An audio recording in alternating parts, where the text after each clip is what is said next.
नमस्कार दोस्तों, हम फिर से लेकर आ चुके हैं आप लोगों के लिए शाम की सभी ताजा और बड़ी खबरें। फटाफट अंदाज में एक एक कर बताएंगे आपको आज देश और दुनिया से क्या बड़ी खबरें निकलकर सामने आ रही हैं। लेकिन उससे पहले दोस्तों एक नजर डालेंगे सुर्खियों पर। प्रधानमंत्री नरेंद्र मोदी के ऊपर भड़के असदुद्दीन ओवैसी, बोले देश में जब तक 2024 में भाजपा को नहीं हटाएंगे तब तक सुकून की सांस नहीं लेंगे। वहीं पर अगली बड़ी खबर में हम आपको बताएंगे दोस्तों, राहुल गांधी की भारत जोड़ो यात्रा से बौखलाए गृह मंत्री अमित शाह, बोले कांग्रेस की सरकार सिर्फ 2 जगह। जी हां दोस्तों, इन बीते 5 दिनों में गृह मंत्री अमित शाह समेत पूरे भाजपा के नेता बौखलाए हुए भारत जोड़ो यात्रा से, इसके बारे में भी बताएंगे। वहीं पर अगली बड़ी खबर में हम आपको बताएंगे दोस्तों, जी दरअसल आपको बता दे, भारत जोड़ो यात्रा की शुरुआत होते ही कांग्रेस के जिन नेताओं ने पार्टी छोड़ी वो पछताए। आपको बता दे कई लोग पछता रहे हैं कांग्रेस छोड़कर, इसके बारे में भी बताएंगे। वहीं पर फारूक अब्दुल्ला का दोस्तों इलेक्शन कमीशन पर बड़ा हमला, बोले फिलहाल धोखा दिया है इलेक्शन कमीशन ने, इसके बारे में भी आपको बताएंगे, भरोसा तोड़ा है। वहीं पर अगली बड़ी खबर में हम आपको बताएंगे दोस्तों, 12 अक्टूबर को आ सकता है, जी हाँ, वाराणसी ज्ञान व्यापी मामले में बड़ा फैसला। आपको बता दें दोस्तों, इस मामले को जानबूझकर तुल दिया जाएगा क्योंकि अब चुनाव आ रहा है, लिख के ले लीजिए, अब ये मामला फिर से गर्म होने वाला है। वहीं पर अगली बड़ी खबर में हम आपको बताएंगे दोस्तों, महंगाई के खिलाफ कांग्रेस हुई एकजुट, गुजरात को भी किया आधे दिन के लिए बंद, इसके बारे में भी आपको बताएंगे। वहीं पर बीजेपी वाले कर रहे हैं दोस्तों गरीब लोगों की जमीनों पर कब्जा, परिवार वालों ने लगाया बोर्ड। वहीं पर दोस्तों मध्य प्रदेश में मच गया घमासान, शिवराज सिंह चौहान को हटाओ, नरोत्तम मिश्रा को बनाओ मुख्यमंत्री। जी हाँ, पार्टी में फूट नजर आ रही है। वहीं पर अगली बड़ी खबर में हम आपको बताएंगे दोस्तों, अखिलेश ने कर दिया खेला, यूपी प्लस बिहार गई मोदी सरकार के पोस्टर से भाजपाइयों में मचा हड़कंप। वहीं पर गृह मंत्री अमित शाह का भी दिखा दोस्तों मोदी सरकार जैसा कैमरा प्रेम, बोले कैमरे वाले इधर कैमरा करो हमारे मुंह पर। जी हाँ, मामला था राजस्थान का, राजस्थान गए हुए थे लेकिन कांग्रेस की बुराई करने में लगे थे और कैमरे वाले को अपनी तरफ कर रहा है, जिसके बाद लोगों ने बोला ये भी मोदी के ही भाई हैं, छोटा भाई मोटा भाई का प्रेम कैमरा, इसके बारे में भी बताएंगे। वहीं पर दोस्तों हेमंत विश्वकर्मा के मुंह पर करारा तमाचा। आपको बता दोस्तों, असम की नीलोफर ने रचा इतिहास, नेशनल चैंपियनशिप में दोस्तों गोल्ड मेडल जीता है, इसके बारे में भी बताएंगे कैसे मदरसों पर राजनीति कर रहा है हेमंत विश्वकर्मा। तो सारी खबरें फटाफट अंदाज एक एक कर देंगे। फिलहाल से चलिए बढ़ते हैं सबसे पहली और सबसे बड़ी खबर की ओर। दरअसल दोस्तों आपको बता दें, भारत जोड़ो यात्रा से बौखलाए गृह मंत्री अमित शाह। जी हां, तो देने लगे उल्टी सीधी बयानबाजी। दरअसल दोस्तों आपको इस पूरे मामले को जरा आराम से और शांति से समझना होगा कि भारत जोड़ो यात्रा का असर जो है वो बीजेपी पर कितना गहरा हो रहा है। सबको पता है दोस्तों कि भारत जोड़ो यात्रा 1 या 2 दिन चलने वाली नहीं है। ये यात्रा में दोस्तों जो जन सैलाब उमड़ रहा है, जो भीड़ उमड़ रही है, उसको देखकर दरअसल बीजेपी डर गई है। सिंपल सी बात यह है दोस्तों, जहां पर आग लगी होती है धुआं वहीं से उठता है, और जब धुआं उठता है दोस्तों तो लोगों को पता चलता है कि यहां आग लग चुकी है। अब यही काम दोस्तों बीजेपी के साथ हो रहा है। बीजेपी अच्छे से जानती है कि भारत जोड़ो यात्रा एक सफल यात्रा होने वाली है, जिसके चलते कई वोटर्स राहुल गांधी के पाले में आ जाएंगे। आपको बता दूं दोस्तों, कल का गृह मंत्री अमित शाह का बयान सुनकर मैं हैरान हूं, जिसमें वो कह रहे थे इन कांग्रेसियों की बस 2 जगह सरकार बची है, और इस भारत जोड़ो यात्रा करने से पहले राहुल गांधी इतिहास पढ़ लेते। दोस्तों पहली बात तो यह कि इतिहास पढ़ने की जरूरत गृह मंत्री अमित शाह को है, राहुल गांधी को नहीं, जो कि इतिहास के ऊपर ही सवाल उठा देते हैं। अभी अक्षय कुमार की पृथ्वीराज सम्राट फिल्म आई थी, उसके दौरान गृह मंत्री अमित शाह कह रहे थे कि इतिहास फिर से लिखना चाहिए। आप समझिए, जो इंसान दूसरों को यह सलाह देता है कि इतिहास फिर से लिखना चाहिए, उसे सबसे पहले इतिहास समझने की जरूरत है कि हमारे देश का इतिहास क्या है। कहने को तो ये महाशय हमारे देश के गृह मंत्री हैं, लेकिन दोस्तों इन इतिहास के बारे में कुछ नहीं पता है। दूसरी बात कि अगर आपको भारत जोड़ो यात्रा फेल नजर आ रही है तो आप इतना बौखला क्यों रहे हो। कभी आप राहुल गांधी के टी शर्ट पर कमेंट करते हो कि बहुत महंगी है, कभी आप राहुल गांधी की यात्रा पर कमेंट करते हो कि इससे कोई फायदा नहीं होगा, कभी आप कहते हो ये यात्रा फेल होने वाली। और तमाम दोस्तों, तमाम गोदी मीडिया और बीजेपी के प्रवक्ता राहुल गांधी के पीछे पड़े हुए हैं, क्योंकि इन्हें पता है दोस्तों कि भारत जोड़ो यात्रा कहीं मोदी सरकार का अंत ना बन जाए, और अगर ऐसा हो गया तो यकीन मानिए दोस्तों, मोदी सरकार की सत्ता हाथ से चली जाएगी। इसलिए 2024 के चुनाव को लेकर भाजपा बौखलाई हुई है।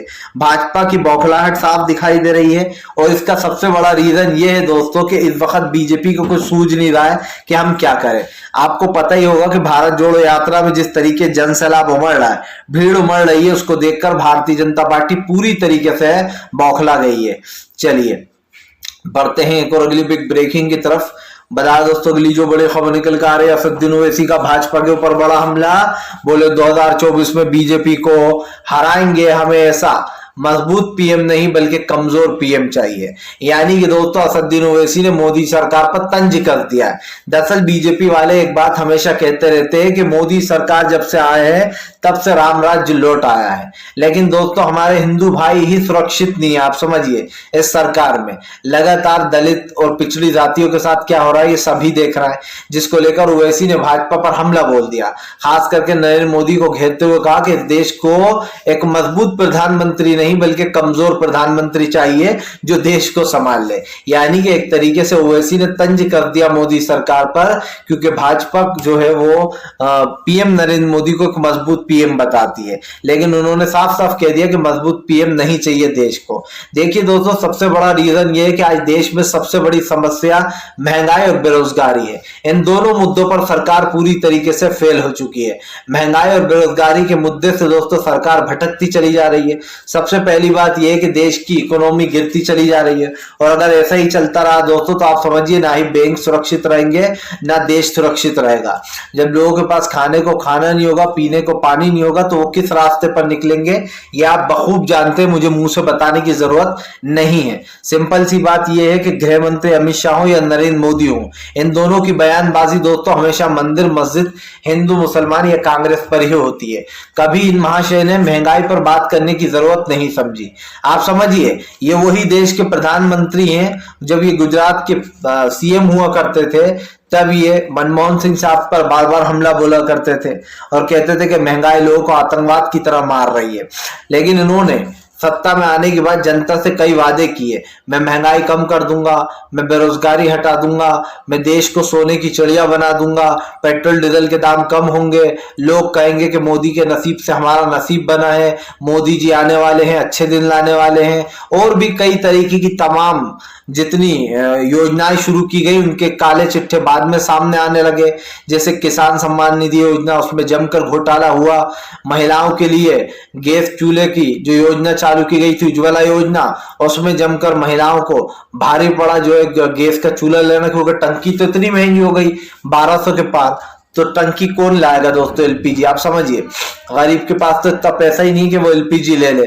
और यही कारण है जो मोदी सरकार घिर चुकी है। चलिए बढ़ते हैं एक और अगली बिग ब्रेकिंग की तरफ। बता दोस्तों अगली जो बड़ी खबर निकल कर आ रही है, आपको बता दें फारूक अब्दुल्ला का इलेक्शन कमीशन पर फूटा गुस्सा। बोले इलेक्शन कमीशन ने किया हमारे साथ धोखा। दरअसल दोस्तों आपको बता दें इलेक्शन कमीशन इन दिनों बीजेपी के कहने पर चल रहा है। जो रूल्स बीजेपी तय करती है इलेक्शन कमीशन वही रूल्स बता देता है। बीजेपी अगर कहती है कि बाहरी जो जम्मू और कश्मीर के बाहरी लोग हैं वो भी कश्मीर में वोट डाल सकते हैं, तो इसका मतलब साफ दिखाई देता है कि बीजेपी के हिसाब से ही इलेक्शन कमीशन चलता है। आप बताइए कभी आपने सुना है कि दूसरा राज्य का इंसान दोस्तों दूसरे राज्य में वोट डाल दे? ऐसा कभी आपने सुना नहीं होगा, लेकिन भारतीय जनता पार्टी ये करवा रही है। आपको पता हो कि जम्मू और कश्मीर में ज्यादातर लोग दोस्तों मुस्लिम हैं, और ऐसे में बीजेपी को एक चिंता रहती है कि जम्मू और कश्मीर में वोट डालेंगे तो हम जीतेंगे नहीं। और यही कारण है जो भारतीय जनता पार्टी ने दोस्तों गैर कश्मीरी लोगों को बाकायदा वोट डालने का अधिकार दे दिया है, जिसके बाद विपक्ष जमकर भड़का हुआ है। खास कर जो इलेक्शन कमीशन ने रूट तय किया है, जो मैप तय किया है, उसको लेकर भी फारूक अब्दुल्ला ने भड़ास निकाली है। फारूक अब्दुल्ला का कहना है कि इलेक्शन कमीशन जो है वो बीजेपी के कहने पर काम कर रहा है, जो बीजेपी कहती है इलेक्शन कमीशन वो ही करता है। और यकीन मानिए दोस्तों, इलेक्शन कमीशन पर ये पहली बार ये आरोप ये नहीं लगा। इससे पहले भी इलेक्शन कमीशन पर कई सवाल उठ चुके हैं, जब ममता बनर्जी को एक दिन के लिए सस्पेंड कर दिया था बंगाल में और उनको प्रचार ही नहीं करने दिया था, जिसके बाद ये बात साबित हो गई थी कि मोदी सरकार के लिए इलेक्शन कमीशन कुछ भी करेगा। और आपने देखा ही है कि वोटों की गिनती में कैसे गड़बड़ियां की जाती हैं, ईवीएम पकड़ी जाती है तो इलेक्शन कमीशन कोई भी संज्ञान नहीं लेता है। यानी कि अब दोस्तों जब इलेक्शन कमीशन ही बेईमानी पर उतर आए तो विपक्ष बेचारा कैसे जीते, आप समझिए, क्योंकि मेन तो इलेक्शन कमीशन ही है। जब वही बेईमानी कर रहा है तो फिर क्या बचा है, आप समझ लीजिए। चलिए बढ़ते हैं एक और अगली बिग ब्रेकिंग की तरफ।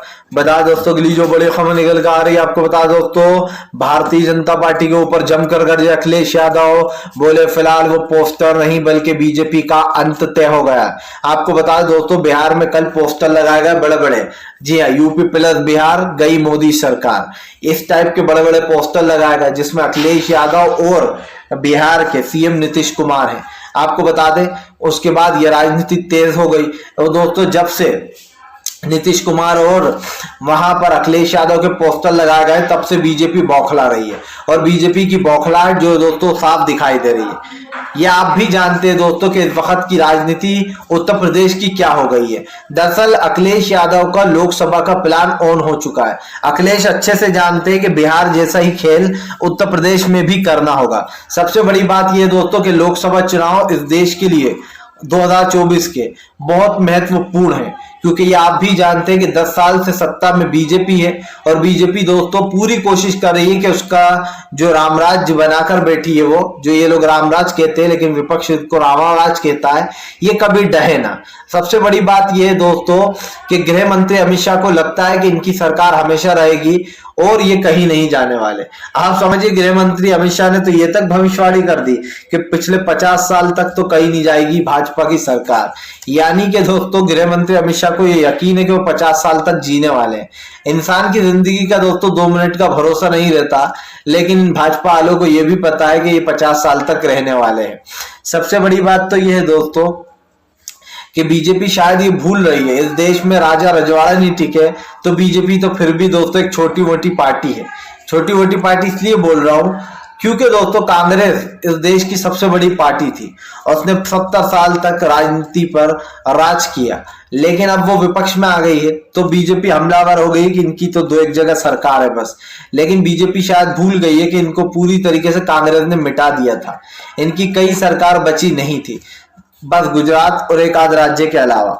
तो दोस्तों गृह मंत्री अमित शाह को तो ये बोलने का हक बनता ही नहीं है। इसीलिए अब यूपी में अखिलेश यादव ने और नीतीश कुमार के पोस्टर लगे हुए हैं। इससे साफ दिखाई देता है कि आने वाले समय में दोस्तों भाजपा को बड़ा झटका देने के लिए तैयार है। और सबसे बड़ी बात यह है कि अखिलेश यादव ने इस वक्त राजनीति का मैप तय कर लिया है कि उनको लोकसभा चुनाव में कितनी सीटें लाना है और क्या कुछ करना है। सबसे बड़ी बात यह दोस्तों कि इस वक्त विपक्ष एकजुट होता हुआ नजर आ रहा है, क्योंकि कांग्रेस की जो भारत जोड़ो यात्रा है उससे बीजेपी बौखलाई हुई और विपक्ष को जमकर उम्मीद है। चलिए बढ़ते हैं एक और अगली बिग ब्रेकिंग की तरफ। बता दोस्तों अगली जो बड़ी खबर निकल कर आ रही है, आपको बता दोस्तों महंगाई के खिलाफ अंजना ओम कश्यप ने दोस्तों सुधांशु त्रिवेदी को जमकर लताड़ा। अचानक दोस्तों अंजना ने मार दी पलटी। दरअसल दोस्तों वैसे तो ये सारे चैनल गोदी मीडिया के नाम से जाने जाते हैं, क्योंकि ये गोदीगिरी करने में कोई भी कसर नहीं छोड़ते, लेकिन कभी कभी दोस्तों ये अचानक से पलटी भी मार जाते हैं। और जब पलटी मारते हैं दोस्तों तो ये बीजेपी के प्रवक्ताओं को ही घेर लेते हैं। अब दोस्तों कल कुछ ऐसा ही मामला चल रहा था। आपको बता दें आज तक चैनल पर अंजना ओम कश्यप महंगाई पर डिबेट कर रही थी, महंगाई पर जो यहाँ पर लाइव जनता के साथ सवाल पूछ रही थी। और दोस्तों बीजेपी के प्रवक्ता सुधांशु त्रिवेदी और कांग्रेस की एक प्रवक्ता थी, जिनके चलते दोस्तों आपको बता दें बहस हो रही थी, जिसके बाद अंजना ओम कश्यप ने अचानक पलटी मारी और कहा कि भैया महंगाई बढ़ती जा रही है और आप लोग कहते हो कि महंगाई तो बिल्कुल नहीं है। महंगाई को जो है यहाँ पर आप लोग एक अलग ही नाम दे दीजिए, योगदान। जी हाँ, आप समझिए अंजना ओम कश्यप कह रही है कि आप लोग कहते हैं महंगाई बिल्कुल नहीं है, लेकिन देश में महंगाई बढ़ती जा रही है, लोग महंगाई से परेशान है, लेकिन आपकी सरकार चुप बैठी हुई है। अब लोग भी दोस्तों सोच रहे होंगे कि अंजना ओम कश्यप को आज क्या हो गया, आज ये बीजेपी पर क्यों बरस रही है। बात यहीं पर नहीं रुकती, उसके बाद सुधांशु त्रिवेदी का जो बेगैरती वाला बयान है दोस्तों, वो बेगैरती वाला बयान भी सुन लीजिए। सुधांशु त्रिवेदी कहता है कि कांग्रेस की महंगाई को लोग कहते थे महंगाई है, लेकिन हमारी महंगाई को लोग स्वीकार कर रहे हैं क्योंकि उनको पता है कि भाजपा अच्छा काम कर रही है। आप समझिए दोस्तों, मतलब खुद महंगाई बढ़ा दे तो ये कह देते हैं कि जनता को कोई चिंता नहीं है हमारी महंगाई से, लेकिन कांग्रेस की महंगाई से उनको चिंता थी क्योंकि कांग्रेस बेईमान पार्टी थी और हम ईमानदार पार्टी है, इसलिए हमारा योगदान कर रही है जनता। जिसके बाद अंजना ओम कसम ने कहा कि महंगाई को आप योगदान ही नाम दे दो, क्योंकि आप लोग महंगाई पर तो बात करते नहीं हो और भागते हो महंगाई से। अब आप समझ ही सकते हैं दोस्तों कि यहाँ पर जो सुधांशु त्रिवेदी ने बयान दिया है कि इनकी महंगाई को जनता एक्सेप्ट कर रही है और हम ईमानदार सरकार है, मतलब दोस्तों खुद महंगाई 10 गुना कर दें तो सब ठीक है। अभी वापस कांग्रेस सत्ता में आ जाएगी और महंगाई बढ़ा देगी तो देखना आप लोग, यही लोग होंगे जो सड़कों पर बैठकर गला फाड़ेंगे। इन्हीं लोगों में से एक मैडम हुआ करती थी, उनका नाम कुछ स्मृति ईरानी टाइप था, जो कि सास भी कभी बहू में लीड रोल प्ले किया करती थी। वो मैडम आज गायब है। मनमोहन सिंह साहब को चूड़ियां भेजती थी, सोनिया गांधी को आए दिन बुला भरा बोलती थी, लेकिन आज जब खुद की सरकार ने महंगाई इतनी बढ़ा दी तो मैडम गायब हो गई हैं। शायद सिल्ली सुल बार में बिजी होंगी क्योंकि उस बार की ओनर तो वही हैं, उनकी बेटी है, शायद वहां पर कुछ कर रही होंगी इसीलिए बेचारे आ नहीं पा रही हैं। चलिए बढ़ते हैं एक और अगली बिग ब्रेकिंग की तरफ। बता दोस्तों, असम के सीएम हेमंत विश्वकर्मा के मुंह पर करारा तमाचा। जी हाँ, जो लोग दोस्तों हिंदू मुसलमान करते हैं, जो भाजपा के नेता हिंदू और मुस्लिम भाइयों में फूट डलवाते हैं, आज वो देख ले कि असम की नीलोफर ने दोस्तों इतिहास रच दिया है। हमारे देश के लिए दोस्तों गोल्ड मेडल जीता है। जी हाँ, आप समझिए, जो लोग मुसलमानों को बदनाम करते हैं, जो मुसलमानों के बारे में उल्टा बुरा बोलते हैं, आज उन लोगों को आंखें फाड़कर देखना चाहिए कि असम की नीलोफर, जो कि दोस्तों महज 20 वर्षीय हैं, उन्होंने हमारे देश का नाम रोशन कर दिया है। और कैसे कर दिया है दोस्तों, दरअसल आपको बता दें, असम की नीलोफर ने इतिहास रचा। नेशनल आर चैंपियनशिप में दोस्तों गोल्ड मेडल जीता है और गोल्ड मेडल जीत कर दोस्तों हमारे देश का नाम रोशन किया है। आपको पता हो दोस्तों, असम के हेमंत विश्वकर्मा आए दिन मदरसे गिरा रहा है। ये कहकर गिरवा रहा है मदरसे कि यहाँ पर जो है यहाँ पर फंडिंग होती है और यहाँ पर आतंकवाद की ट्रेनिंग दी जाती है मदरसों में। एक एक कर अब तक असम के सीएम 3 मदरसे गिरवा चुके हैं। सबसे बड़ी बात दोस्तों, जो असम का सीएम है उसका एक वीडियो कल और वायरल हुआ है। आपने देखा होगा कि जो हेमंत विश्वकर्मा है वो कहां पर जो प्राइवेट पार्ट होता है वहां पर खुजा रहे हैं सबके सामने हाथ डालकर। वहां पर एक महिला भी खड़ी है दोस्तों। हेमंत विश्वकर्मा का इससे बेगैरती वाला वीडियो मैंने आज तक नहीं देखा दोस्तों। ये मेल है या नहीं है, या आदमी है या नहीं है दोस्तों, ये सबसे बड़ा सवाल है। क्योंकि हेमंत विश्वकर्मा की बेशर्मी देखिए दोस्तों कि एक महिला उनके पास खड़ी है और हेमंत विश्वकर्मा खुजली से इतने ज्यादा परेशान हो गए कि उन्होंने अपने दोनों हाथ अपने पजामे के अंदर डाल लिए हैं और वो जमकर खुजा रहे हैं अपने प्राइवेट पार्ट में। जिसके बाद दोस्तों महिला भी वहां पर खड़ी है और ये सारा ड्रामा दोस्तों हेमंत विश्वकर्मा चलते चलते खड़े खड़े करते रहे, यानी कि लगभग उन्होंने 15 से मिनट तक किया होगा। जिसके बाद दोस्तों सोशल मीडिया पर उनका ये वीडियो वायरल हो गया। अब मुझे हंसी इसलिए आ रही है दोस्तों क्योंकि ऐसे ऐसे बीजेपी में नमूने भरे पड़े हैं जिनको देखकर हंसी ना आए तो क्या करें। आप समझिए, इस बंदे को इतनी भी तमीज नहीं है कि एक महिला पास में खड़ी है, अरे भैया अगर इतने ही खुजली से परेशान हो तो बाथरूम चले जाओ, वहां पर आ जाओ खुजाकर। लेकिन यहीं पर दोस्तों पूरे 20 सड़क पर ये बंदा चलते चलते नॉन स्टॉप खुजाता रहा। उसके बाद जब इनका काफिला रुका तो वहां पर भी इससे बर्दाश्त नहीं हुआ और इसने अपने दोनों हाथ अपने पजामे में घुसेड़ दिए। जिसके बाद अलका लांबा ने इनके ऊपर जमकर हमला बोल दिया और कहा कि कैसी बेशर्मी है कि महिलाओं के सामने हेमंत विश्वकर्मा अपने पजामे में हाथ डाल रहा है। आपको बताता चलूं दोस्तों, हेमंत विश्वकर्मा का ऐसा ही एक वीडियो पहले भी वायरल हुआ था, उसमें भी वो यही हरकत कर रहे थे। इसका मतलब यह है कि लगता है हेमंत विश्वकर्मा को दोस्तों ईचिंग की प्रॉब्लम है। अरे भाई अगर ईचिंग की इतनी प्रॉब्लम है तो इच गार्ड लगाइए, कम से कम जो है यहाँ पर महिलाओं का तो सम्मान कर लीजिए। वैसे तो बीजेपी के नेताओं से महिलाओं का सम्मान करने की हम अपेक्षा रख नहीं सकते हैं। एक वो अभी महाशय आए थे त्यागी, उन्होंने किस तरीके से महिला को अपमानित किया था ये सबने देखा था। अब बीजेपी के ये नेता आए दिन बीजेपी के नेता महिलाओं के साथ मारकूट करते हैं, फिलहाल अगर आपको हमारा वीडियो अच्छा लगा तो इसको लाइक करें, चैनल पर पहली बार आए सब्सक्राइब करें, पास में घंटी आएगी उसको भी दबा दें ताकि हर वीडियो की अपडेट